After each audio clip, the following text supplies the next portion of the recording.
কিনা বলুন তো? তাহলে এগুলি আলোচনায় আসবে, অর্থাৎ এগুলি মানার নামই হবে নবীর ভালোবাসা। আরো অনেকগুলি কাজ নবীর ভালোবাসা। তাই আমরা এগুলি আজকে খুঁজে খুঁজে বের করব, কোন কাজ করলে কাজেও মজা আছে, নবীর ভালোবাসাও আছে, এবং এই ভালোবাসায় জান্নাতও পাওয়া যাবে। এই কাজগুলি করা দরকার আছে না? এক কাজে 3 পুরস্কার। একটা হলো কাজ করলাম, মজা খাইলাম। 2 নম্বরে হলো নবীর সুন্নত আদায় হইল। 3 নম্বরে জান্নাতও পাইলাম। তাইলে এক গুলিয়ে কয় ভাগ পড়লো? 3 ভাগ। আসুন ভালোবাসি নবীকে। বলুন কাকে? আল্লাহু আকবার। নবীকে যে ভালোবাসতেন, কিভাবে বাসবেন? নবীকে ভালোবাসার অবস্থানটা যদি স্বামী স্ত্রীর মধ্যে আসে, বলুন স্বামী স্ত্রীর দাম্পত্যে লাভ হবে না লস হবে? মা আয়েশা বলেন, নবী আমাকে কত ভালোবাসতেন। 2 জন একসাথে খাইতে বসলে নবীজি যে হাড্ডিটা খাইতেন, হাড্ডিটা খায়া রাখতেন, এটা আবার আয়েশা খাইতেন। আবার মা আয়েশা সিদ্দিকা যে হাড্ডিটা খাইতেন, খায়া রাখলে কিচ্ছু নাই, এটাও নবী আবার মুখে দিয়া খাইতেন। মা আয়েশা যে সাইডে গ্লাসে মুখটা লাগায়া পানি খাইতেন, আমার রাসূল সেই জায়গাটায় মুখটা লাগায়া আবার পানি খাইতেন। আচ্ছা বলুন তো, এইভাবে যদি স্বামী স্ত্রীর মহব্বত একজনের প্রতি আরেকজন থাকে, তাহলে এই সংসারে জীবনে কোনো ঝগড়া হবে? রাসূল বলছেন, যে সংসারে স্বামী স্ত্রীর ঝগড়াঝাটি নাই, মহব্বত বেশি, এই ঘরটা বেহেশতের বাগান। আর ওই বাগান থেকে যারা দুনিয়াতে আসছে, তারাই তো আজকে কোরআনের পক্ষে, রাসূলের পক্ষে ওয়াজ মাহফিলে শেষ রাত্রেও বসতে রাজি। আল্লাহ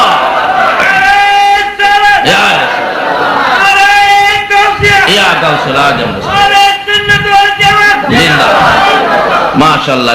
সবকিছু আছে নবীর ভালোবাসার ভিতরে। কি বলেন? সবকিছু আছে নবীর। কোরআন শরীফের মধ্যে আসছে, তোমরা আমার নবীকে ভালোবাসো। নবীকে ভালোবাসার অর্থই হলো নবীর বলা, নবীর দেখানো সবগুলো কাজ আমরা আমলের মধ্যে নিতে হবে। স্বামী স্ত্রীর দাম্পত্য জীবন, বলুন আমার নবীর মধ্যে আসিল কিনা? নবী স্বামী স্ত্রী দৌড়াদৌড়িও খেলছেন।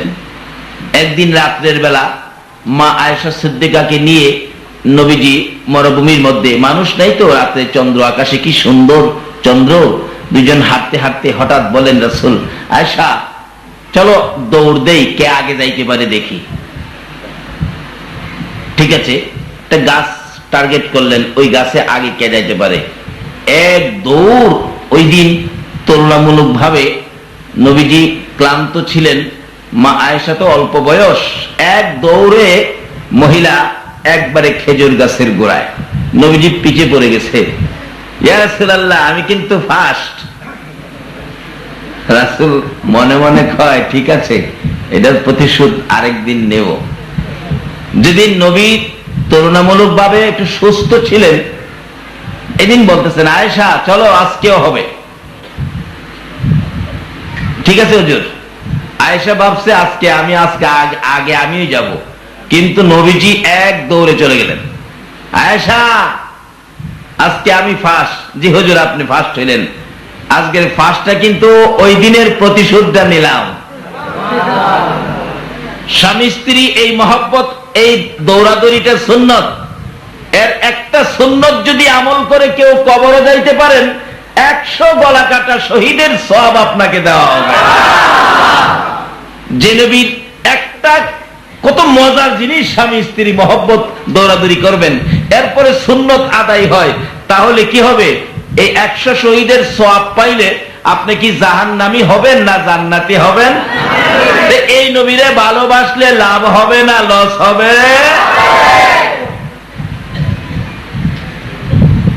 মা আয়েশা সিদ্দিকা একদিন রাতে বলতেছেন, ইয়া রাসূলুল্লাহ, চন্দ্রবর্তী রাত্র হাঁটতেছে, হাঁটবেন বিবিকে নিয়ে, রাত্রে জাগা না পান ছাদের উপরে হাঁটবেন, আবার হাঁটতে হাঁটতে ছাদেরতে পইরা যায় না আবার, তাই কিন্তু শেষ। কিন্তু এখন আমাদের দেশের লোকেরা হাঁটে ঠিক, রাত্রে না, ঠিক মতে বিবিরে সাজায়া একবারে মার্কেট। আচ্ছা, এত সাজান যে সাজাইলেন কোন স্বার্থে, কাকে দেখাইলেন? বিবিটা আপনার। যদি কোন স্ত্রী স্বামী ঘরে আসার আগে সুন্দর করে সাজে, সুন্দর করে সেজে অপেক্ষায় থাকে আমার স্বামী কবে আসবে আমার এই সৌন্দর্য দেখানোর জন্য, বলুন স্ত্রীর সুন্দর সাজাটা একমাত্র কার জন্য হইতে হবে? বলুন একমাত্র কার জন্য হইতে হবে? যত সাজ তোমার ঘরে আছে সবগুলি সাজো স্বামীকে দেখানোর জন্য। তোমার স্বামী অফিস থেকে, দোকান থেকে, কোনো কাজ থেকে ঘরে এসে তোমার সাজগুজ সুন্দরটা দেখে যদি স্বামী মুস্কি হাসি দিয়া বলে, বাবারে আজকে তো আর তোমারে চেনা যায় না, এই যে তোমার স্বামী খুশি হইয়া কথাটা বললো, তোমার আমল নামায় একটা কবুল হজের সওয়াব দেওয়া হয়ে গেল।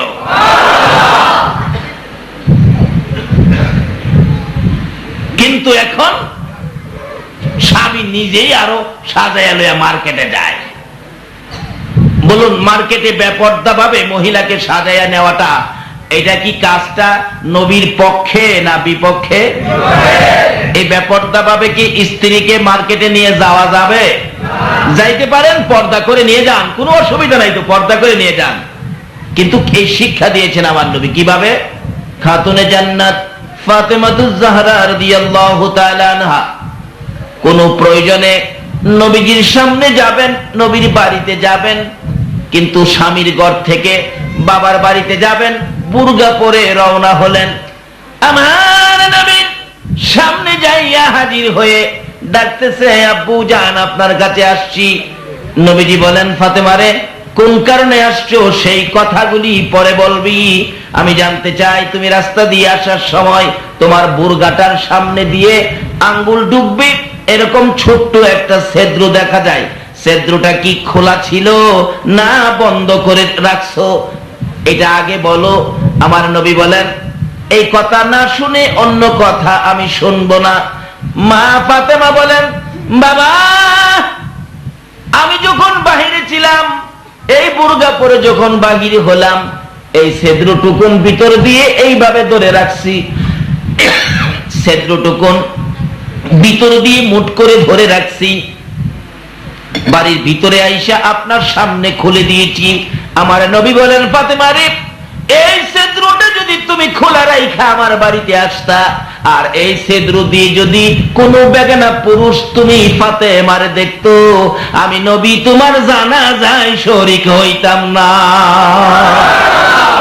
আরে সাবধানে থাকিও নারী পর্দার আড়ালে, বলুন সাবধানে থাকিও নারী পর্দার আড়ালে। হাদিসেতে হারাম বলে অন্য দেখিলে, হাদিসেতে হারাম বলে অন্য দেখিলে, সাবধানে থাকিও নারী পর্দার আড়ালে। হাইরে সাবধানে থাকিও নারী পর্দার আড়ালে। বেপরদা বেহায়া নারী গুইরা বেড়াই বাড়ি বাড়ি, বেপরদা বেহায়া গুইরা বেড়াই বাড়ি বাড়ি, জাহান্নামের আগুন তুমি সইবা কেমনে, জাহান্নামের আগুন তুমি সইবা কেমনে, সাবধানে থাকিও নারী পর্দার আড়ালে। হাইরে সাবধানে থাকিও নারী পর্দার আড়ালে। কি বলেন? নবীর কথা, নবীর নির্দেশ না মানলে নবীর ভালোবাসা হবে? নবীর ভালোবাসার অর্থই হলো নবীর কথাগুলো মানা।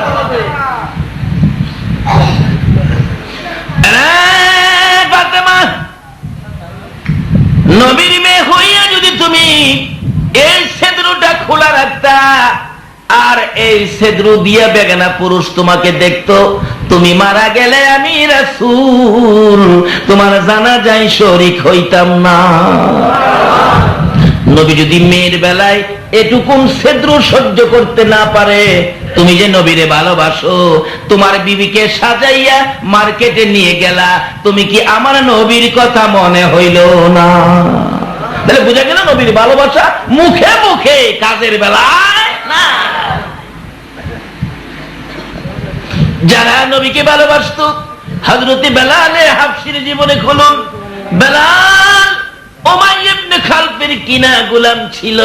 নবীর ভালোবাসার মালা যখন গলায় পড়ল, উমাইয়া ইবনে খালফ বেলালকে নির্যাতন শুরু করলো। বেলাল বলেন, উমাইয়া ইবনে খালফ রে, মার, আমি যখন কিনা গোলাম, কিনা আনছো, কিনা গরু যে কথা, কিনা মানুষ গোলাম সেই কথা, মারো, আমারে কত মারবি? ও উমাইয়া ইবনে খালফ, জেনে রাখো, মার খাইতে খাইতে আমার জীবন দিব, আমি রাসূলের ভালোবাসা ছাড়বো না। উমাইয়া ইবনে খালফ বলেন, ছাড়বি না? ছাড়াইতে হয় কিলা কি দিয়ে, এটা আমি খুব ভালো জানি। খুব মারলেন, সমস্ত শরীর গা হয়ে গেলেন। আবার পরের দিন সকালবেলা যেই যেই জায়গাগুলো গা হয়েছিল, এই গার উপরে আবার আক্রমণ শুরু করছে। বেলাল আঘাতের পর আঘাতে এক একটা চিৎকার মারে, ইয়া রাসূলুল্লাহ বলে ডাক মারে। মারতে মারতে সমস্ত শরীর ক্ষত বিক্ষত। তারপরও বেলাল যখন নবীর ভালোবাসা ছাড়ে নাই, উমাইয়া ইবনে খালফ রোদ্রের মধ্যে কাঁচা চামড়ার ভিতরে বেলালকে ঢুকাইলেন। কাঁচা চামড়ার ভিতরে সমস্ত শরীর ঘা, বেলালকে ঢুকাইয়া সিলি করে প্যাকেট করে মরুভূমির রোদ্রের মধ্যে সারাটা দিন ফালাইয়া রাখছে। বেলাল শ্বাস ফালাইতে পারে না, একেবারে মৃত্যুর মুখে চলে গেলেন। বিকাল বেলা যখন সিলিটা খুলে দিলেন, বেলাল জ্ঞান হারা হয়ে পড়ে আছে, একেবারে সিদ্ধ হয়ে গেছে গরমের তাপে। এরপরেও বেলালকে রেহাই দেয় না। বেলালের গলার মধ্যে রশি লাগাইয়া দিলেন। এক বয়সের ছেলেরা বেলালের রশি ধরে শেষরাইয়া রাস্তা দিয়া বেলালকে ঘোরায়। অবশেষে পাহাড়ের উপরে তুলেছে বেলালকে। পাহাড়তে যখন ধাক্কা দিয়ে ছেড়ে দিছে গো, বেলাল গড়াগড়ি করতে করতে পাথরের পর পাথরের বাড়ি খাইতে খাইতে সমস্ত শরীর রক্তে লাল লাল হইয়া পাহাড়ের নিচে পড়ে জ্ঞান হারা হইয়া পড়ে আছে। যখন বেলালের জ্ঞান ফিরে আসতো, চিৎকার মেরে ডাক মারতো, ইয়া রাসূলুল্লাহ, ইয়া হাবিবাল্লাহ, ইয়া রাসূলুল্লাহ, ইয়া হাবিবাল্লাহ। উমাইয়া ইবনে খালফ বলেন, এত মার, এত কষ্ট দেওয়ার পরও বেলাল এই কালিমা ছাড়ে না, নবীর ভালোবাসা বলতে পারে না। কি করব, কিভাবে বলাবো? একজন পরামর্শ দিলেন, শারীরিক নির্যাতনে বেলাল মুখে দিয়া নবীর ভালোবাসার প্রকাশ করে। উমাইয়া ইবনে খালফ অবশেষে মুখকে বন্ধ করার জন্য নবীর ভালোবাসার ব্যক্তি বেলালের মুখের ভিতরে জ্বলন্ত আগুন ঢুকাইয়া দিল। বেলালের মুখ জিহ্বা পুড়ে গেল। তারপরও বেলাল নবীকে ভালোবাসা ছাড়ে না। উমাইয়া ইবনে খালফ বেলালকে একটা রুমের ভিতরে বন্দী করে রাখলেন।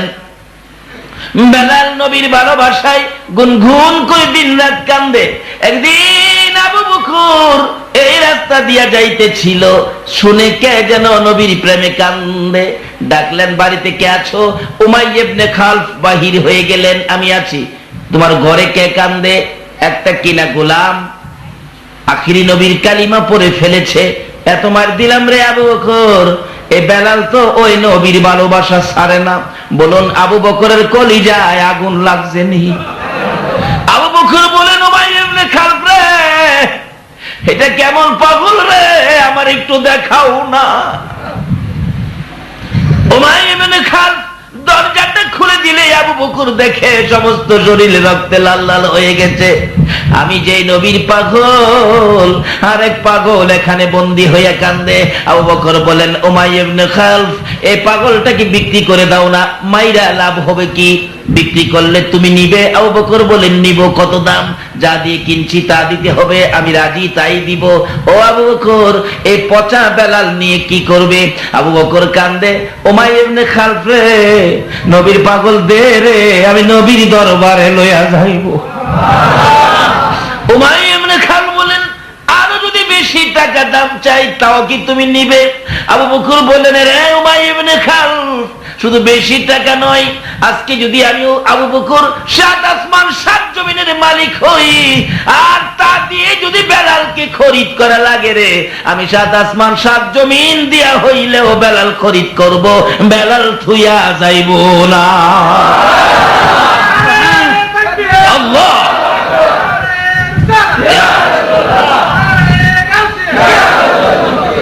এ হলো ভালোবাসা এই হলো ভালোবাসার নিদর্শন। জীবন যায় নবীর ভালোবাসা ছাড়ে না। আমরা একটু স্বার্থের জন্য নবীর কথা ভুইলা যায়। আমার নবীর আশিক পাগল আবু বকর বেলালকে খরিদ করে রুমের ভিতরে যাইয়া ডাকতেছেন, বেলাল রে আয় রে, আর মার খাইতে হবে না। বেলাল বলেন, আবু বকর ভাই আমি তো উঠতে পারি না, আমার সমস্ত শরীর গা হয়ে গেছে। আবু বকর বলেন, টাইনা দাঁড় করাই জি। ওমর বেলাল আবু বকর রেখে পিঠের মধ্যে কাঁধের মধ্যে একটা হাত এইভাবে দিয়ে হাঁটতে পারে না।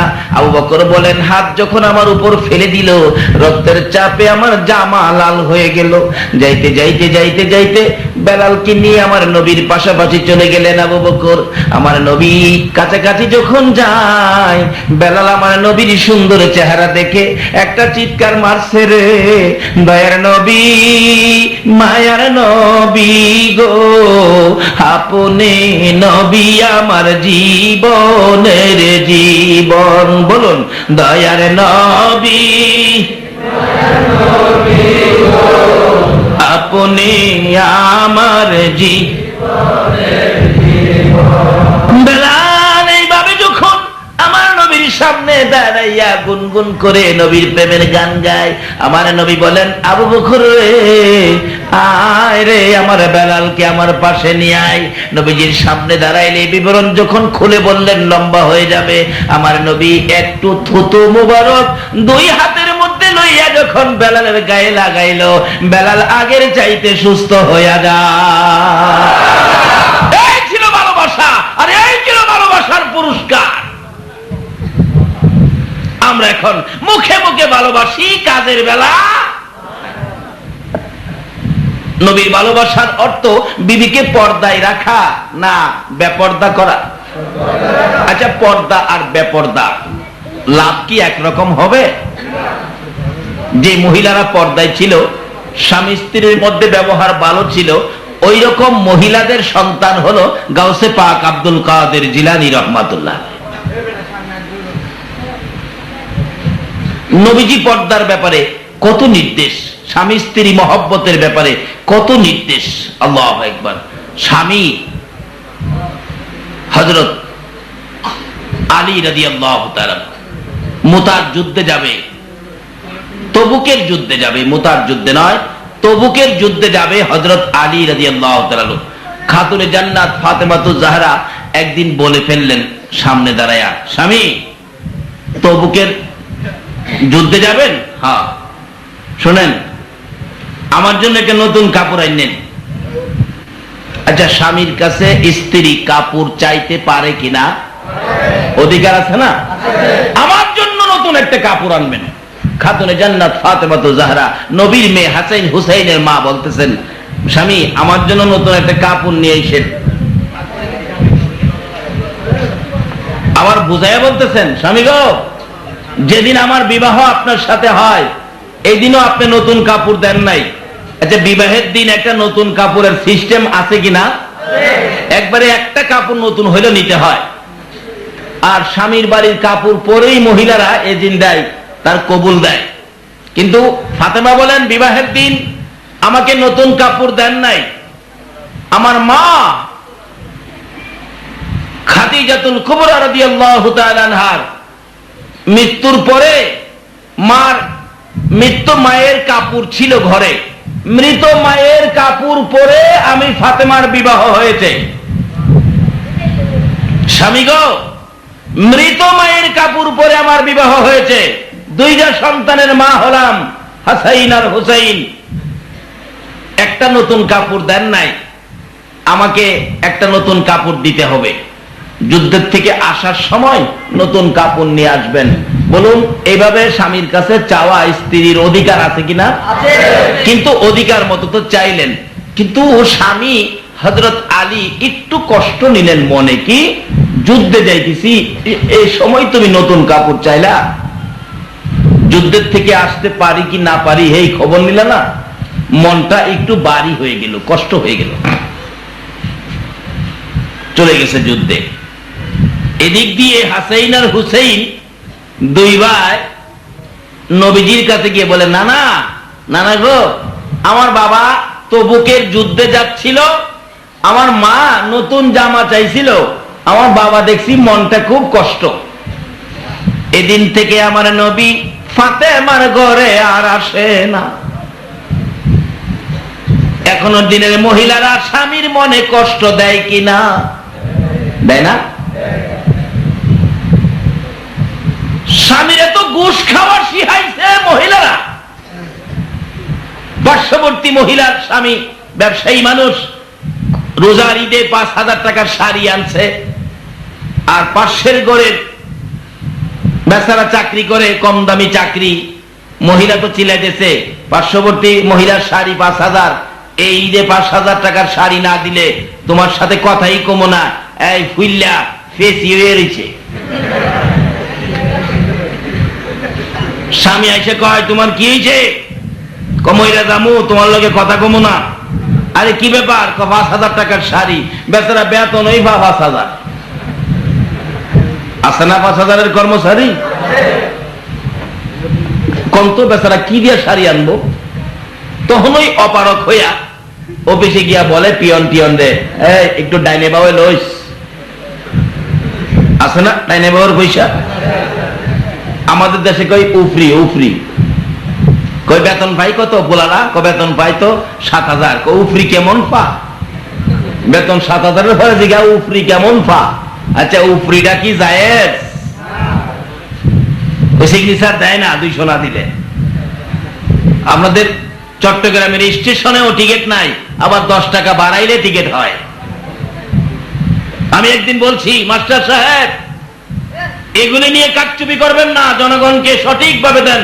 আপনারা বেতন পান না, হুজুর টিকিট নিবেন, না হলে পরে আসেন। আমার পরে আসতাম আমি, কি পরের ঘটনা কিন্তু একদিন কিন্তু পরের ঘটনাগুলি ক্যাসেটে পাইবেন।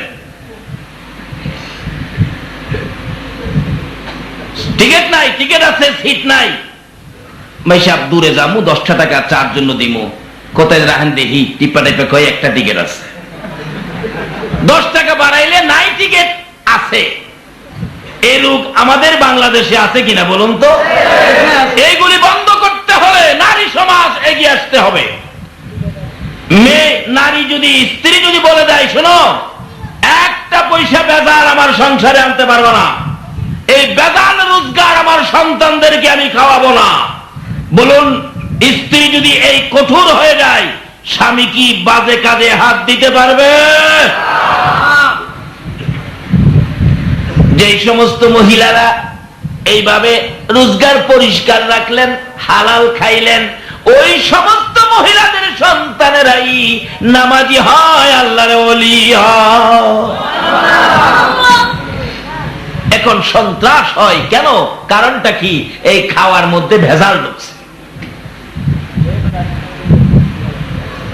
ডানে বামে কিছু নিস, বাড়ি অন্যি ফেসি হয়েছে, এটারে ফেসা বানান লাগবো।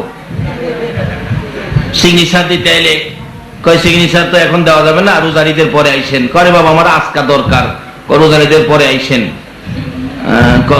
সদিয়েক দিলে দেওয়া যাইব না? সদিয়েকে হবে না, দিছে 300 যখন ফাইলের নিচে থুইছে, উপরে সিগনেচার দিছে।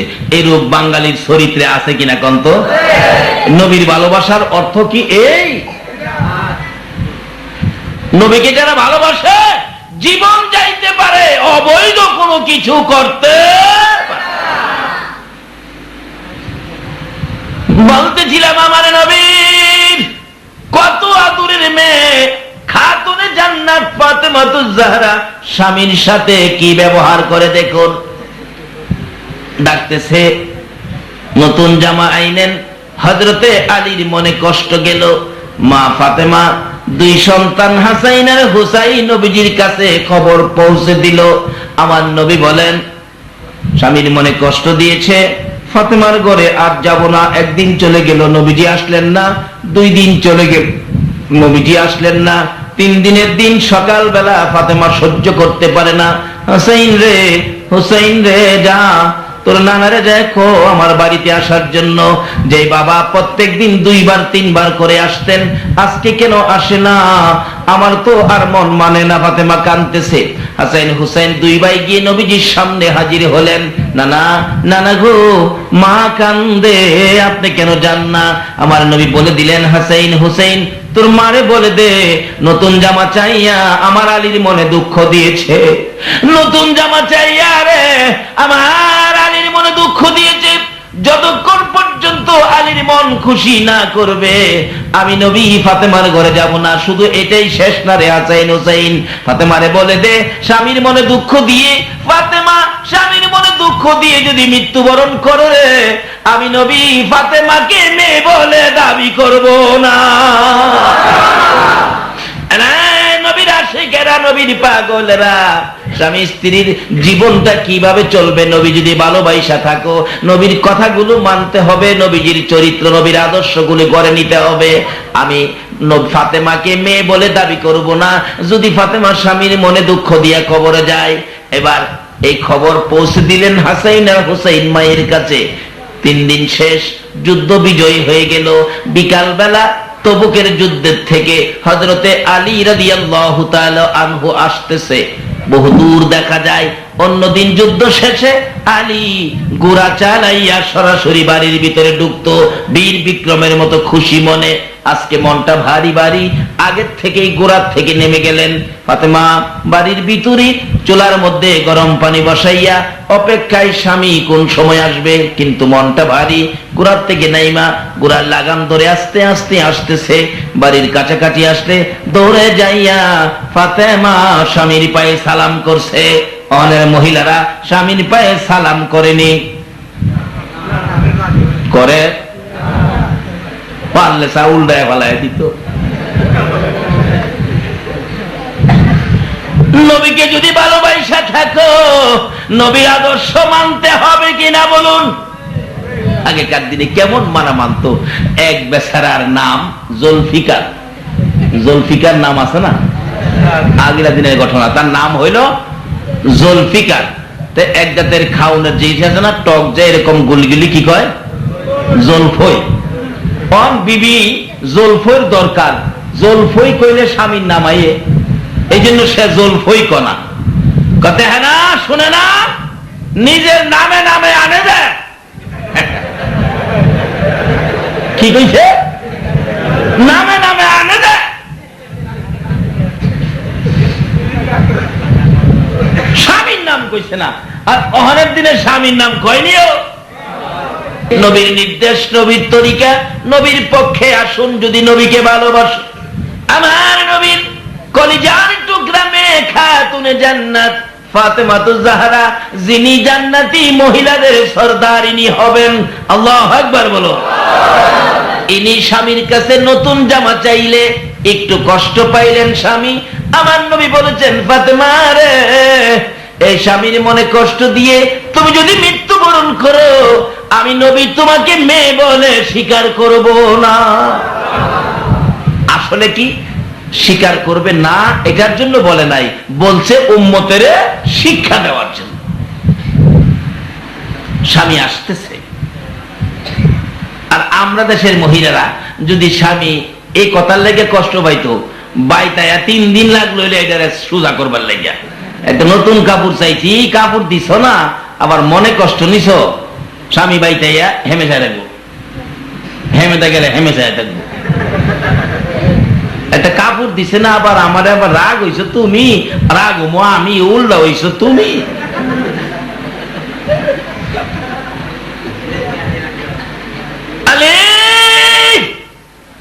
বাড়ির ভিতরে ঢুকবার আগে আগে ফাতেমা সামনে বাইরা সালাম করছে। কি করছে? সালাম করছে। মাগো, ও মেয়ে লোকেরা, তোমার স্বামীর পায়ে সালাম করো। তোমার স্বামীর পায়ে একটু ধুলাবালি, এটা তোমার জন্য নেকির পাল্লায় উঠে যাবে। ফাতেমার মতো মেয়ে, নবীর কলিজার টুকরা, নয়নের মণি, হাসাইন আর হুসাইনের মা, শেরে খোদা হযরতে আলীর বিবি হইয়া যদি জান্নাতি মহিলাদের সরদারিনী হইয়া যদি স্বামীর পায়ে সালাম করতে পারে, তাহলে আমাদের দেশের মহিলারা স্বামীর পায়ে সালাম করা দরকার আছে কিনা? সালাম করলেন স্বামী। হযরত আলী তো মনটা একটু ভারী, স্বামী নতুন জামা লাগতো না,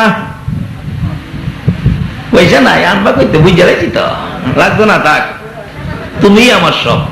আচ্ছা অন খুশি হইতেছে নেই, আলী নতুন জামা লাগতো না, তুমি আমার সব, তুমি আমার শাড়ি, সুবহানাল্লাহ, না লাগতো না নতুন জামা।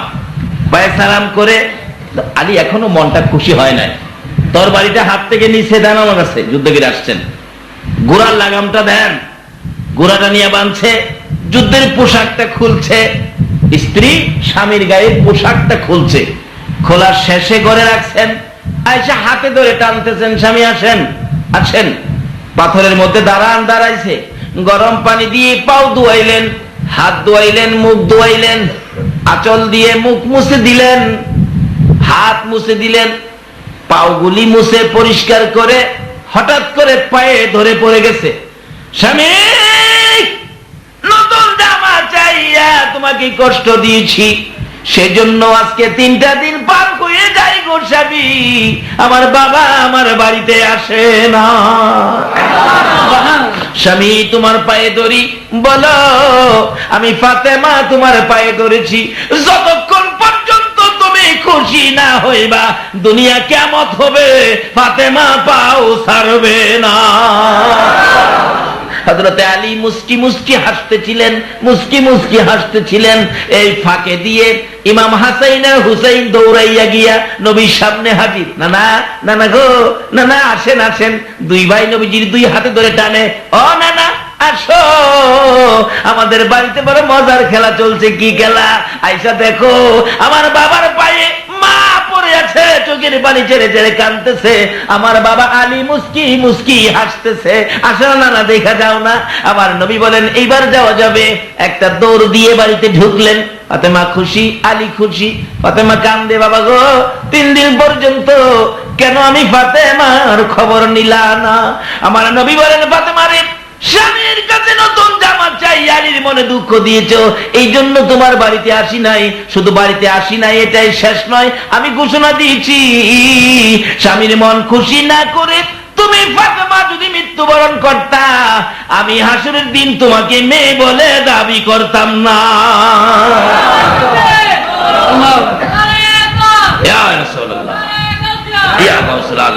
বাবারা ভাইয়েরা, এই আওয়াজগুলি মাইকের মা বোনেরা শুনতেছে কিনা কন্ত?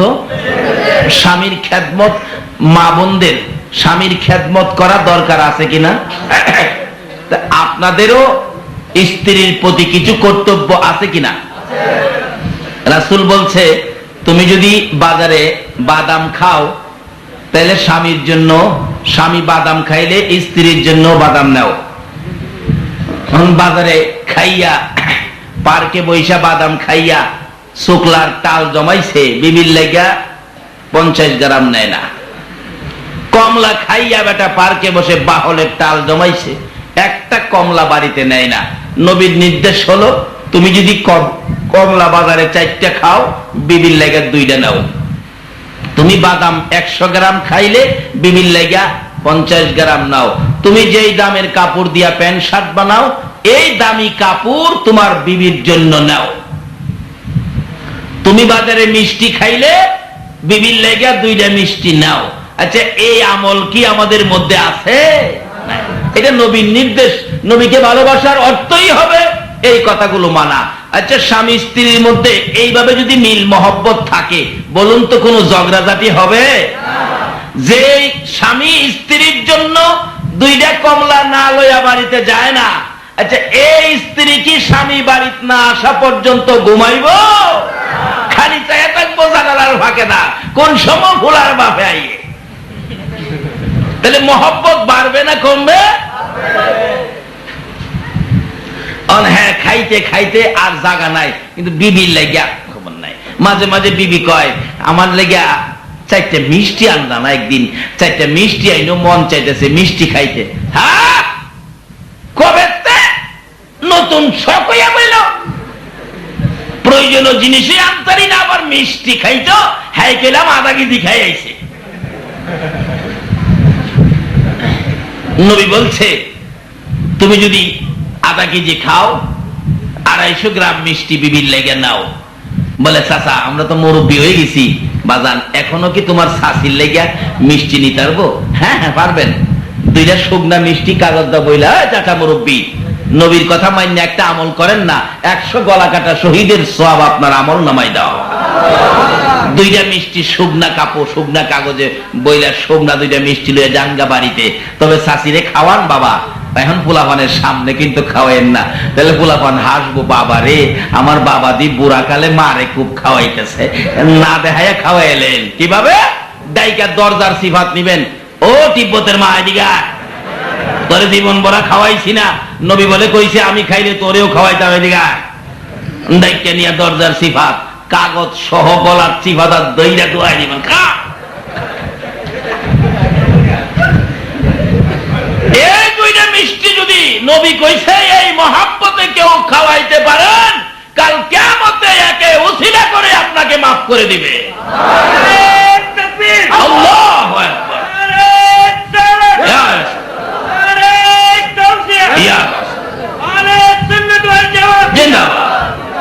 শুধু মাফ করে দিবে এটাই শেষ নয়, যেই ঘরে স্বামী স্ত্রী নবীর কথা মানে এই ঘরে একটা আল্লাহর ওলি জন্ম হবে। আল্লাহু আকবার বলুন।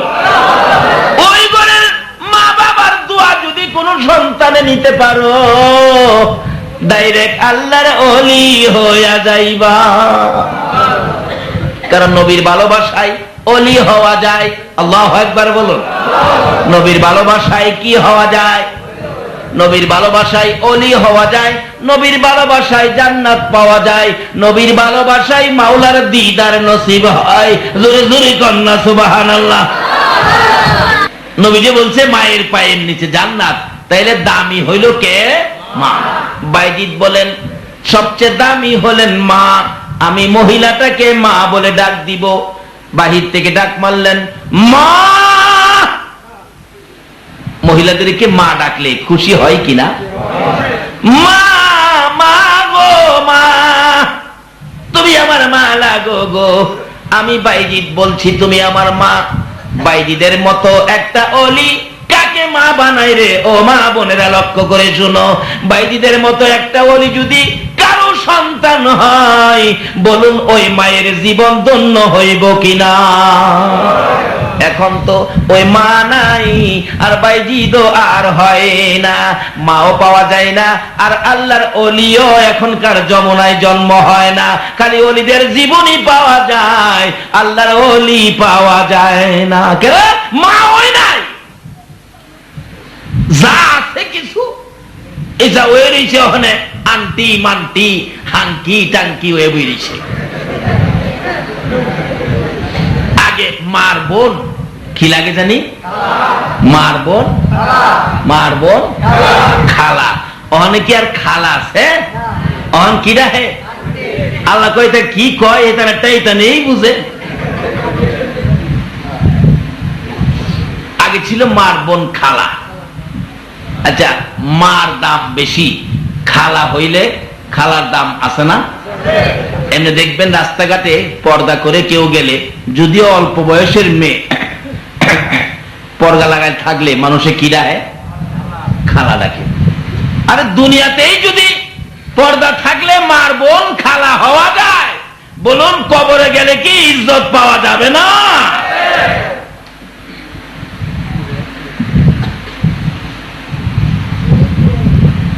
খালা অন খালা নাই, আন্টি বুঝাইবো, আন্টি যাও কবর। বাইজিদ বলেন কি দিয়ে সম্মান করব? বলুন সবচেয়ে সম্মানী মহিলা কে হবে? বাইজিদ বাড়ির বাহির থেকে ডাক মারলেন মা, তুমি আমার মা লাগো গো। মা ডাকলে মহিলারা কি আপনার মা? আপনার মা? বাড়ি গিয়েই ডাকতেন মা, মা তুমি কি করো? মা খুশি না বেজা? বাড়ির থেকে বাহির হবেন সকালবেলা, মার পায়ে সালাম করেন, মা আজকে যাইতেছি ব্যবসায়, দোকানে যাইতেছি, মা তুমি দোয়া করো। সকালবেলা মার পায়ে সালাম করে দোকানে যাইবেন, মা খুশি না বেজা? মা খুশি হইলে নবী খুশি কিনা বেজা? নবী খুশি হইলে আমার আল্লাহ আরে মা বাবার কথা মতো যে জন চলে না, বলুন মা বাবার কথা মতো যে জন চলে না, আল্লাহ নবীজির দয়া তারা পাবি না। হায়রে আল্লাহ নবীজির মা বাবা কি দুঃখ দিলে নামাজ রোজা যাইবি বলে, মা বাবাকে দুঃখ দিলে নামাজ রোজা যাইবি বলে, মার কলি যায় আঘাত দিলে খোদা সহে না, মার কলি যায় সহে না, আল্লাহ নবীজির দয়া তারা পাবি না। হায়রে আল্লাহ তোফার জলে ডাইকা বলে মা বাবার দোয়া পেলে, তোফার জলে ডাইকা বলে মা বাবার দোয়া পেলে, দুঃখ কষ্ট যাবে চলে কিছুই রবে না, দুঃখ কষ্ট যাবে চলে কিছুই রবে না, আল্লাহ নবীজির দয়া তারা পাবি না। হায়রে আল্লাহ নবীজির বলতেছিলাম ভাইজি সবচেয়ে দামি মা ওই মহিলাটাকে মা বলে ডাক দিলেন। কি বলে? মা। মা গো, ও মা, আমি ভাবছিলাম এই জামানায় আমি সবচেয়ে বড় বুজুর্গ, এখন হিসাব করে দেখি আমার চেয়ে বেশি বুজুর্গি আপনার মধ্যে। মা, আমি জানতে চাই এত বড় বুজুর্গি কি দিয়া হাসিল করছেন? ও তৎকারফুল এলাকার মহিলারা শোনো, ওই মহিলা ঘরের ভিতর থেকে জবাব দেন, বাইজিদ, বাইজিদ রে, আমি জীবনে কোনোদিন স্বামীর মনে দুঃখ দেই না। কার মনে দুঃখ দেয় না? অনেক মহিলারা দেয়নি। যদি সন্ধ্যার দিকে গুড়া মাছ কোন রিক্সার ড্রাইভার আনে, দেখবেন মাছের পুটলা ডিল মারে, এই সময় এই মাছ আমি কাটতাম না। বলুন স্বামী কষ্ট পাইছে কিনা? আমার রাসূল বলেন এরকম একটা আচার আচরণ দিয়ে কোন নামাজি মহিলা যদি তার স্বামীর মনে দুঃখ দেয়, একটা দুঃখে তোমার 70 বছরের ইবাদত নষ্ট হইয়া যায়। তাই বাইজিদ মা বলে ডাক দিয়ে জানতে চাইলেন কিভাবে এ বুজুর্গি হাসিল করলেন। বাইজিদ বলেন, মা, মা গো, জানতে চাই এ বুজুর্গি কিভাবে হাসিল করছেন। এবার ডাকতেছে মহিলাটা, বাইজিদ, বাইজিদ রে, আমি জীবনে কোনোদিন স্বামীর মনে দুঃখ দেই না, নিজে কষ্ট করি রে বাইজিদ, আমি আমার স্বামীর মনে দুঃখ দেই না।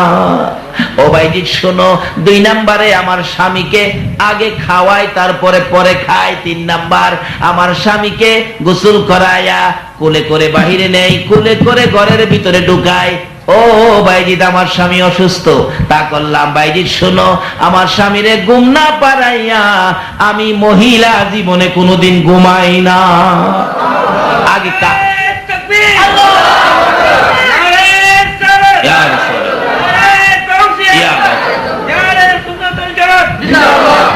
আগে কারে ঘুম পাড়ায়? এটা হলো নির্দেশ, তরিকা, নবীর মহব্বত, এটাই হবে। কিন্তু এখন দেখা গেল বাজার মার্কেট থেকে আসতে, স্বামীর দোকান বন্ধ করে আসতে বাঁচতেছে রাত 11টা, বাসায় আইসা দেহে বিবি ঘুমাইছে না সজাগ রয়েছে,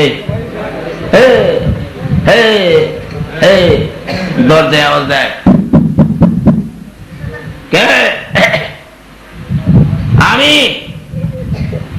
আবার ঘুমাইছে, আধা ঘন্টা পাঠায়, কে? আমি। 1.5 ঘন্টা পরে বুতুর বুতুর বুতুর বুতুর গিয়া, তোমার লাগে ঘুমাই পারি না, দরজাটা খুলে দিয়ে আবার ল্যাপ গায়ে দিয়ে শুয়ে গেছে। আমার বাদ দিত না, খেলা আছে না? এর লেগে তো নেককার সন্তান জন্ম হয় না, একটা ওয়াজ মাহফিলের খাদেম জন্ম হয় না, ওয়াজ কমিটির, গাউসিয়া কমিটির সদস্য জন্ম হয় না। কিন্তু বাইজিদের মতো ওলি যাকে মা বানাইছে, এই মহিলা কি বলতেছে? স্বামীরে ঘুম না পারাইয়া আমি আগে ঘুমাই। স্বামী কষ্ট করে আসলে শুইলেন বিছানায়, মাথায় হাত বোলায়, পাওটা টিপে দেয়, স্বামী ঘুমাইলে তখন ঘুমায়। ওখানে স্বামীর পাও টিপবো দূরের কথা, স্ত্রীর পাও টিপবই তো কুল পায় না। আর টিপতই না কেড়ে কি কন, না টিপ্পা করবেন কি? বিয়া করার সময় 1 লাখ আনেন নাই, পাও টিপতেন না, কি করবেন?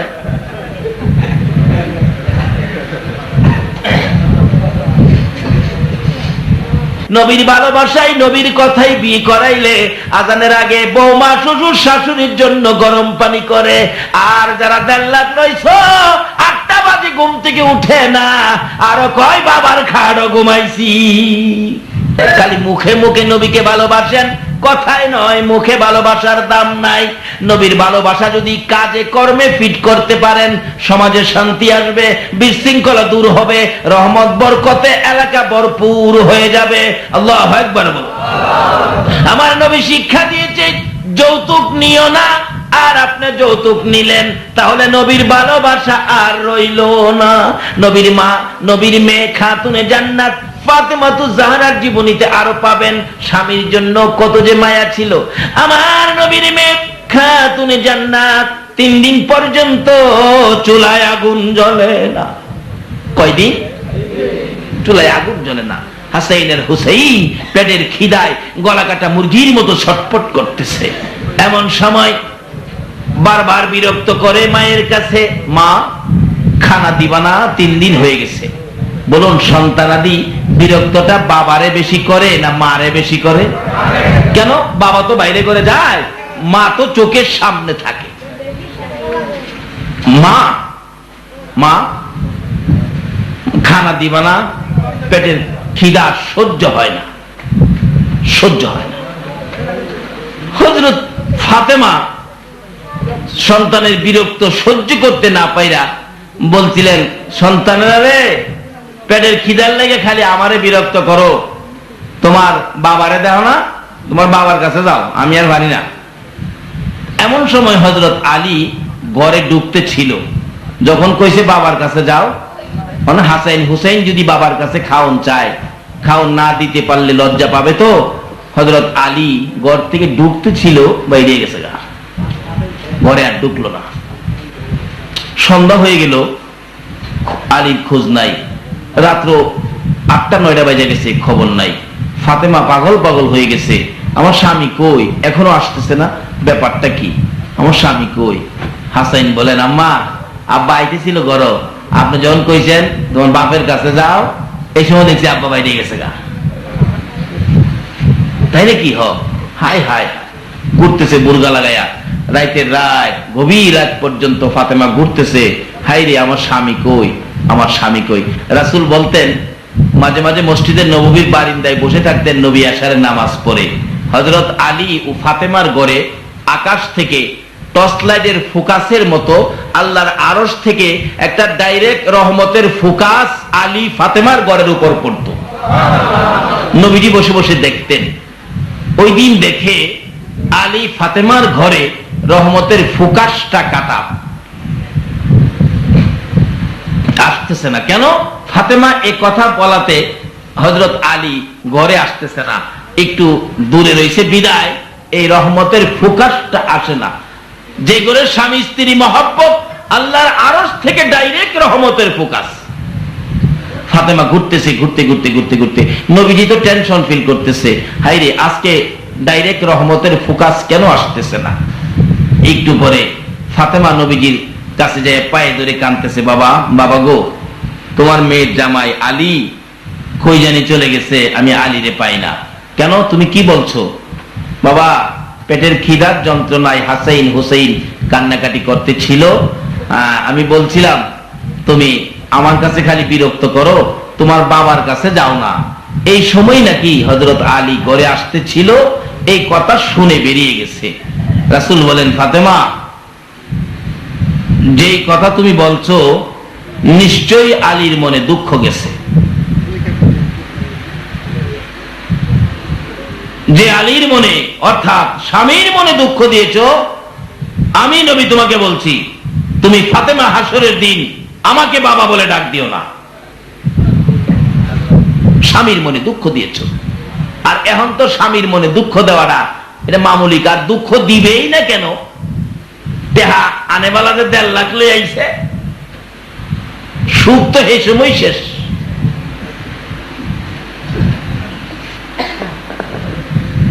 আজকে একজন কয় মেয়েটা বিয়ে পাস, স্বামী তারে খুব কষ্ট দিত, এখন স্বামী প্যারালাইসিস হয়ে গেছে, বিছনাতে উঠতারে না, অহন বউ যাইয়া স্বামীর গালের মধ্যে ঠুকুর মারে,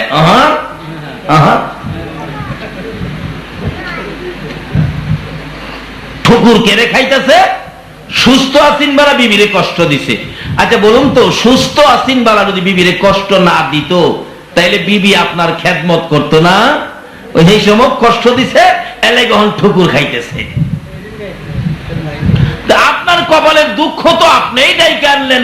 নবীর কথা মতো যদি জিন্দেগি করেন, বলুন আর কি কোনো দুঃখ থাকবে? খাতুনে জান্নাত ফাতেমা তো জাহরা বলেন, বাবা গো আমি এখন কি করব? ফাতেমা তোমার স্বামীকে খুঁজে আনো, আর যদি তোমার স্বামী আলী এই কথায় কষ্ট পায়া জংলায় গিয়ে থাকে, আর জংলার কোনো বাগে যদি আমার আলীরে খেয়ে থাকে, হাসরের দিন আমি নবী তোমাকে মেয়ে বলে দাবি করব না। একটু পরে হযরত আলী আয়েশা নবীজির পাশে হাজির।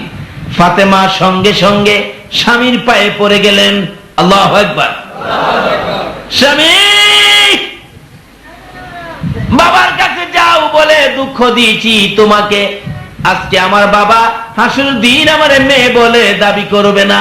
তুমি যদি খুশি না হও পায়ে ধরি খুশি হও। ফাতেমা এইভাবে ডাকতে থাকলে হযরতে আলী বলেন, এ ফাতেমা আমার তো মনে কোনো দুঃখ নাই রে, আমি তো লজ্জা পাবো সন্তানের কাছে, সেজন্য চলে গেলাম। এবার ফাতেমা বলেন, বাবা গো বলুন হাসরের দিন আমারে মেয়ে বলে দাবি করবেন নি? আমি তো আমার স্বামী আলীকে খুশি করে ফেলেছি। রাসূল বলেন, ফাতেমা রে এইবার আমি নবী তোমারে মেয়ে বলে পার করাইব। আল্লাহু আকবার। ইয়া রাসূল, ইয়া রাসূল, আরে সুন্নাত ওয়াল জামাত জিন্দাবাদ। নবীর মেয়ে হইয়া যদি স্বামী স্ত্রীর মধ্যে এই সম্পর্ক এইভাবে আমাদের জন্য স্মৃতি করতে পারে, বলুন এখনকার দিনের মহিলারা নবীরে যদি ভালোবাসা থাকে গো, স্বামী স্ত্রীর এই সম্পর্ক রাখতে হবে কিনা? তাহলে তোমার নেককার সন্তান জন্ম হবে, ভালো মানুষ জন্ম হবে। তাই বাইজিদ বলতেছিল, মা গো মা কিভাবে বুজুর্গি হাসিল করছো, কথাটা খেয়াল আসেনি? বাইজিদ 1 নম্বরে হলো স্বামীর মনে দুঃখ দেই না, 2 নম্বরে স্বামী রোজগার করে যা আনে তার উপরে সন্তুষ্ট থাকি, রাগ হয় না। স্বামীকে গোসল করায় অসুস্থ, স্বামীকে কুলে করে বাহিরে নেই, কুলে করে ঘরে নেই। বাইজিদ স্বামীর কথার বাইরে জীবনে কোনো কাজ করি না। কার কথার বাইরে? স্বামীর কথার বাইরে। আপনার ঘর থেকে পার্শ্ববর্তী ঘরে কোন মহিলা যাইতে পারে না, এটা নবীর তরিকার মধ্যে নাই। ওখানের মহিলারা স্বামীর কথা ছাড়া যায়নি। আরো কয় কি, আমারে কি খাসায় রাখবানি, আমারে কি জেলখানার ডুহায় রাখতেন? তো আমার মনে যা চাই আমি তাই করব, তোমরা যেমন স্বাধীন আমরাও এমন তাই স্বাধীন। একা একা যাইতেছে, গলায় স্বর্ণের হার, কানে স্বর্ণের অলংকার, তাই স্বাধীন বাসের মধ্যে বইছে, কেউ নাই সাথে। এই কিছুদিন আগের ঘটনা, দিনের বেলা যাত্রাবাড়ি মোড়ে কানটা বাইরে দিয়া বইছেন স্বাধীন। তাই একটু পরে দেখি এক ছিনতাইকারী কান ছিঁড়া স্বর্ণের অলংকার লইয়া বলুন তো, স্বামীর কথার বাইরে স্বাধীনতা বুক কইরা বিপদ বাড়লো না কমলো? এই তো নবীর তরিকার মধ্যে আসুন, শান্তি পাবেন। যাই হোক, বলতেছিলাম স্বামীর কথার ভিতরে থাকেন, স্বামীর কথার মাইনা যারা চলছে তারা জান্নাতি। যেমন খাতুনে জান্নাত ফাতেমাতুজ জাহরা একদিন নবীজিকে বলতেছেন, আব্বা আমি তো নবীর মেয়ে, আমি তো হাসাইন হুসাইনের মা, আমি তো আলীর বিবি। বাবা আচ্ছা আমি যদি জান্নাতি হই, আমি ফাতেমা, আমার পাশের জান্নাতিটা কে হবে একটু বলে দেন তো। আমার নবী বলেন, ফাতেমা তোমার পাশে জান্নাতি হবে এক কাঠুরিয়ার বিবি, গরিবের বউ, কাঠুরিয়ার বিবি, গরিব মানুষ তার বিবি। বলেন কি? আমার সাথে কাঠুরিয়ার বিবি থাকবে। নবী রাসূলের মেয়েরা থাকার কথা ছিল। রাসূল বলেন না, কাঠুরিয়ার বিবি।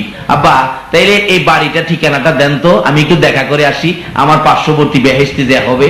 রাসূল ঠিকানা দিলে ফাতেমা সকালবেলা রওনা হয়েছে, গিয়া বাড়ির গেটে আওয়াজ দিয়েছে। ভিতরতে বলেন কে? আমি ফাতেমা, নবীর মেয়ে। কি ব্যাপার? তোমার সাথে দেখা করতে আসছি, দরজাটা খোলো। মহিলা বলেন বোন গো, দুঃখিত, ফাতেমা আসলে দেখা করব, এই অনুমতিটা তো আমি আমার স্বামীর কাছ থেকে নেই নাই। আমার স্বামীর কাছ থেকে এটা আমি নেই নাই। ফাতেমা, আমি তো তোমার সাথে দেখা করতে পারলাম না, দুঃখিত, যেহেতু স্বামীর কাছ থেকে এজাজত রাখি নাই। ফাতেমার সাথে দেখা করব স্বামীর অনুমতি ছাড়া রাজি না। কোন মেয়ে জান্নাতি হবে? স্বামীর এজাজত ছাড়া স্বামীর সংসার থেকে ভিক্ষুককে ভিক্ষা দেওয়া পর্যন্ত নিষেধ। আর আমরা স্বামী গেছে গা মার্কেটে, আরেক বাড়ির দেবল লইয়া সিনেমা গিয়া দেয়।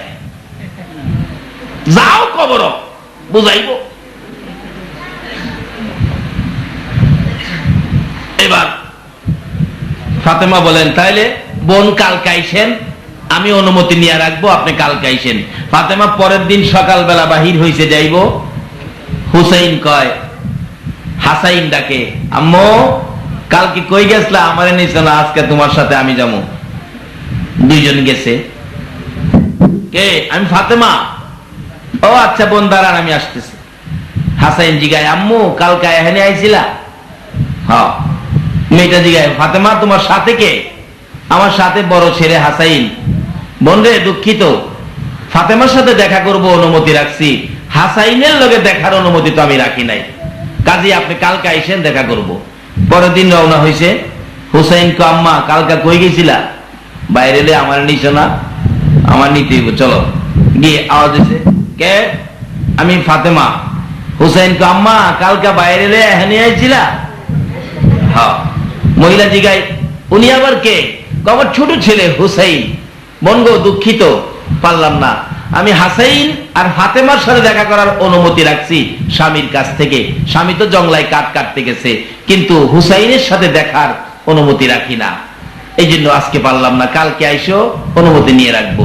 ফাতেমা কই, বোন গো আর আসতে হবে না, তুমিও আমি ফাতেমার সাথে বেহেশতি। আমার বাবা বলেছে তুমি হবে আমার, আমি ফাতেমার সাথে বেহেশতি। কেমনে হইলে বুঝার জন্য আসছিলাম, এটাই বুঝলাম স্বামীর কথার বাইরে হুসাইনের সাথে পর্যন্ত দেখা করতে তুমি রাজি না।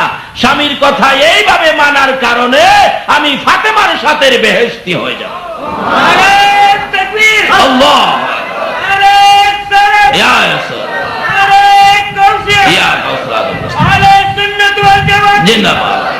মাশাআল্লাহ। বাবারা, মহিলাদের উদ্দেশ্যে আজকের আলোচনা। মহিলারা আশা করি এই আলোচনায় উপকৃত হবেন, এইভাবে স্বামীর কথা মানবেন, স্বামীর খেদমত করবেন, খাতুনে জান্নাত ফাতেমাতুজ জাহরার সাথে জান্নাতি হবেন। তার সাথে ওই আমার আগের আলোচনা শেষ কথার শেষ দিকে চলে আসলাম। রাসূল বলতেন, আয়েশা দেখি আগে কে দৌড়ে যাইতে পারে, কিন্তু ফাঁকে দিয়ে মা আয়েশা একদিন বলছিলেন, ইয়া রাসূলুল্লাহ আকাশে এত তারা, এ তারা পরিমাণ নেকি কোন মানুষের আছে? রাসূল বলেন আছে। আচ্ছা আকাশে কত তারা পৃথিবীর কোন বিজ্ঞান গণে বলতে পারছে? কোন ইতিহাস, কোন বিজ্ঞানী, কোন বই পুস্তকে আকাশে কয়টা তারা আছে খবর দিতে পারছে? তাইলে বোঝা গেল তারা কতটা আছে এই খবর পৃথিবীর কেউ। নবীর কাছে তো প্রশ্ন করে বসলেন আয়েশা, হুজুর আকাশে কত তারা আছে, এই তারা পরিমাণ নেকি কি কোনো মানুষের আছে? এবার আচ্ছা কোন মানুষের কত নেকি আছে পৃথিবীর কেউ বলতে পারবে? কিন্তু রাসূল তো বলতেছেন, ফাতেমা আয়েশা, আয়েশা গো আছে তো, এই আকাশের তারা বরাবর নেকি হযরত ওমর ফারুক রাদিয়াল্লাহু তাআলা আনহুর আছে।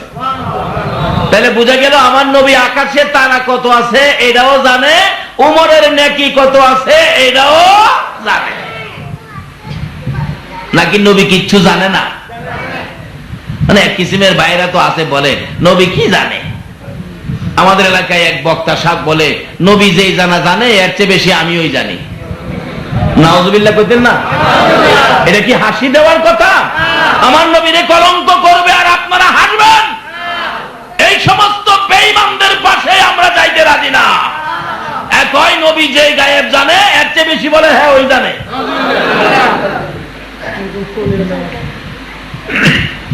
আল্লাহ এই সমস্ত ব্যক্তিদের বিচার প্রকাশ্য জমিনে আমরা দেখতে চাই, সকালে বলুন আমিন। নবীজি বলেন, আয়েশা আকাশের তারা বরাবর নেকি আছে উমরের। মা আয়েশা কয়, হুজুর এত নেকি উমরের? আমি ভাবছিলাম আমার আব্বা আবু বকরের কথা কইবেন। রাসূল বলেন, হ ঠিকই তো কইছো, তাহলে শোনো তোমার বাবা আবু বকরের নেকির কথা শোনো। কিরকম?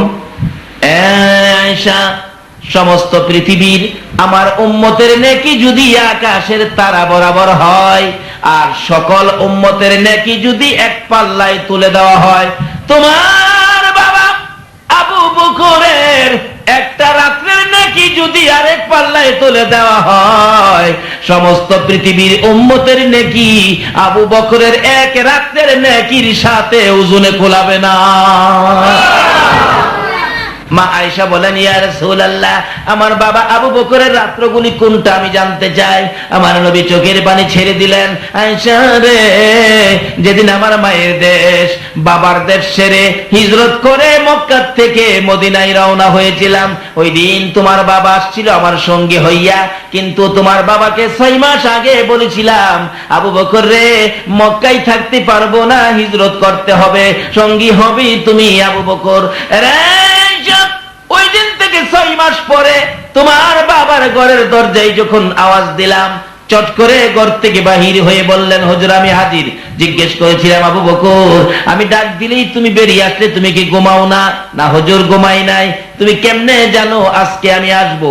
আবু বকর বলেন, ইয়া রাসূলুল্লাহ, শুধু আজকে নয়, যেদিন বলেছিলেন হিজরত করবেন সঙ্গী হব আমি আবু বকর, ওই দিন থেকে আমি আবু বকর আপনি নবীর ভালোবাসায় ইয়াসারের নামাজ পড়ে হিজরতের সামান লইয়া দরজাটার কিনারে দাঁড়াইয়া থাকি রে, রাসূল কোন সময় আবু বকর বলে ডাক দিবে।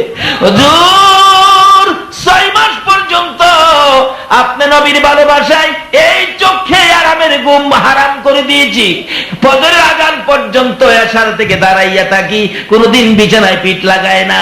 এবার আমার নবী বলেন, আয়েশা রে, যে রাত্রগুলো আবু বকর আমার ভালোবাসায় এইভাবে দাঁড়াইয়া কাটাইছে, এক একটা রাত্রের বিনিময় এই পরিমাণ নেকি আবু বকরকে আমার আল্লাহ দান 3টা পর্যন্ত। বলুন এই নেকি কি নবীর ভালোবাসায় আমার আল্লাহ আমরা দিতে পারে না? কিতাবে আসছে, নবীর ভালোবাসায় যারা জাগ্রত থাকবে, নবীর ভালোবাসায় যারা এই চোখে ঘুম না দিয়া জাগ্রত রইল, এই চোখের জন্য জাহান্নামের আগুন হারাম হয়ে গেছে। যেই কাজে জাহান্নামের আগুন হারাম হয়, আজকে সেই কাজের ব্যবস্থা আপনাদের এই এলাকায় যে ভাইয়ের আয়োজন করেছেন, আল্লাহ যেন তাদেরকে কবুল করেন।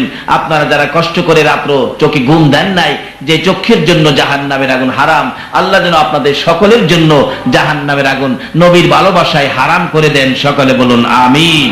আসুন, যে আলোচনাগুলো করেছি, আল্লাহ যেন আমাকে সহ মা বোনদেরকে সহ আপনাদের সকলকে আমল করার তৌফিক দেন। সকলে বলুন আমিন। আসুন, আজকের এই ইয়াংকার সংসদের উদ্যোগে এই মাহফিলে আমরা মন ভরে দুরূদ ও সালাম মদিনা পাঠাই, যে নবীর উপর আমার আল্লাহ নিজে দুরূদ সালাম প্রেরণ করে, ফেরেশতারা করে ঈমানদারদেরকে ডাকে। এখন প্রমাণ হবে কে ঈমানদার। যে ঈমানদার সেই নবীর উপর দুরূদ সালাম প্রেরণ করবে, ঈমানদার ব্যতীত দুরূদ সালাম প্রেরণ করতে পারে না। যেহেতু আল্লাহ কোরআন শরীফে ডাকছে, ইয়া আইয়ুহাল্লাযীনা আমানু, ও ঈমানদাররা তোমরাও আমার হাবিবের উপর দরুদ সালাম প্রেরণ করো। তাই আসুন, ঈমানি সুরতে যে এক একজন ঈমানদারকে 10টা পৃথিবীর সমান একটা জান্নাত দিবেন, এই ঈমানদারের পরিচয় দিয়ে গভীর রাত্রে মন ভরে মদিনায় দুরূদ ও সালাম প্রেরণ করে, ইয়া নবী সালাম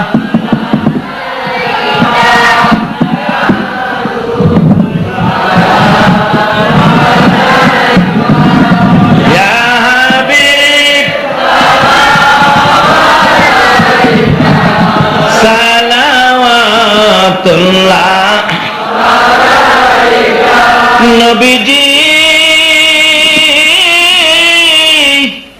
ও গো দয়াল নবীজি,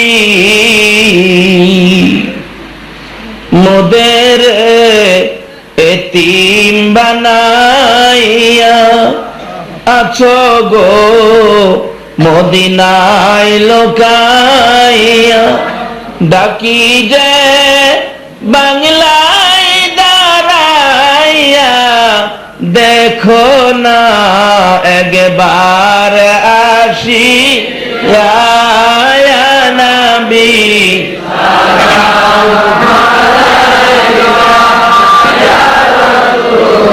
সালাম আলাইকা ইয়া হাবিব সালাওয়াতুল্লাহ হুসানা ওয়া ইল্লাম তাগফির লানা ওয়া তারহামনা লানাকুনান্না মিনাল খাসিরিন রব্বিরহামহুমা কামা রাব্বায়ানি সগীরা। রব্বুল আলামিন জান্নাতের বাগানে বসে জান্নাতি মেহমান লইয়া, মউত আমি গুনাহগার, রাত্র 3:30 বাইজা গেছে, প্রভু গো আমি গুনাহগার, তোমার শাহী দরবারে হাত বাড়াইছি। মাবুদ সারাটা রাত কষ্ট করে তোমার নবীর আশে পাগলেরা হাত বাড়াইছে, এ হাত তুমি কেমনে খালি ফিরাইবা গো আল্লাহ। ইয়া আল্লাহ, আমরা যারা হাত বাড়াইছি কার জীবনে কত গুনাহ হিসাব জিগাইও না। কে নেককার, কে গুনাহগার, কে নামাজি, কে বেনামাজি, কে মেয়ে, কে পুরুষ, কে যুবক, কে বুড়া, কাউরে কিছু কইও না। আজকের এই মাহফিলের উসিলায়, দুরূদ ও সালামের উসিলায় আমাদের তামাম জিন্দেগির গুনাহগুলো ক্ষমা করে দাও গো আল্লাহ। ক্ষমা চাইলাম জীবনের গুনাহ, ক্ষমা যদি না করো কবে জানি মৌতের চিঠি দিয়ে আজরাইল পাঠাইয়া দাও, কবে জানি এই বাড়ি, এই ঘর, এই বিছানা খালি করে রে অন্ধকার কবরে রওনা হয়ে যায়, কবে জানি এ দুইটা হাত পচে গলে মাটির সাথে মিশা যায়, কবে জানি শ্রীগাল কুকুরের খাবার হইয়া যায়, কবে জানি কার সন্তানেরা এতিম হইয়া যায়, কবে জানি কার দোকান 3 দিনের জন্য বন্ধ হইয়া যায়, কবে জানি কার অফিসে সুগের কালো পতাকা উইরা যায়। ওই দিন আসার আগে আমরা যারা হাত বাড়াইছি, আজকের এই ইয়াঙ্কা সংসদের উদ্যোগে এই মাহফিলে যারা হাত বাড়াইছে গো, আমাদের সকলের জীবনের গুনাহগুলো ক্ষমা করে দাও। মাবুদ, ড্রাইভার সমিতির ভাইয়েরা এত কষ্ট করে মাহফিলের আয়োজন করেছে, সেই মাহফিলে কোরআন হাদিসের আলোচনা হয়েছে, দুরূদ ও সালাম পাঠ করা হয়েছে, জিকির আজকার আদায় করা হয়েছে। আমরা যে হাত বাড়াইলাম, তুমি যদি মাফ না করো আমরা আর কই যাব গো আল্লাহ। দুনিয়ায় দেখি সন্তানেরা মা যদি মারে কানতে কানতে বাবার কাছে যায়, বাবা যদি মারে কানতে কানতে মায়ের কাছে যায়। আমরা যে অপরাধী হইয়া হাত বাড়াইলাম, তুমি যদি মারো, তুমি যদি তাড়াইয়া দাও, তুমি বলো না আমরা আর কার কাছে যাব? আমরা এতিম নবীর এতিম উম্মত, কই যাব গো? আমাদের কেউ নাই তুমি ছাড়া, ফিরাইও না ঘুরাইও না। আখিরি নবীর উম্মত হিসাবে আমাদের তামাম জিন্দেগির গুনাহগুলো ক্ষমা করে দাও। মাবুদ, জীবনের গুনাহ ক্ষমার আসার দরখাস্তের পর আর একটা দরখাস্ত করি, তুমি কিন্তু রাগ হইও না। 3:30 পর্যন্ত যারা কষ্ট করে বসে আছে, আমি জানি না রে কার মনে জানি কি দুঃখ, কার মনে জানি ব্যথা মানাই মানাই রে। মা মা নাই রে। যে মারে কত কষ্ট দিছি, মার পেটে যখন ছিলাম, এই রাত্রে মা পেটে লয়ে ঘুমাইছে, আমরা তো মারে ঘুমাইতে দেই নাই, একটা লাথি মারছি, মার কলিজাটার মধ্যে লাইগা মার ঘুম ভেঙে গেছে। মা ডাইন কাতে ছিল, লাথি খাইয়া বাম কাত হয়েছে, আবার লাথি মারছি, মা ওইটা বসে গেছে, আবার লাথি মারছি, মা দাঁড়াইয়া গেছে। দাঁড়াইয়া থাকতে থাকতে মার জীবনে কত রাত্র পার হইয়া গেছে। দুনিয়াতে যখন আসছি গো, মা 3 দিনের ব্যথায় অস্থির। মাঝে মাঝে মা কাঁদতো, তোরা কারা রে, আমার 1 গ্লাস পানি দে, আমার জীবন বাঁচে না। পানি খাইয়া ব্যথা কমে না, মা ডাকতো, তোরা কারা রে, আমার একটা দাও দে, আমি গলা কাইটা ভালা। এত কষ্ট যে মা করছে গো মাউ, হে মা কার জানি কবরে রে আল্লাহ। অবশেষে মার কলিজায় লাথি মেরে মাকে বেহুশ করে দুনিয়ার জমিনে আসছিলাম।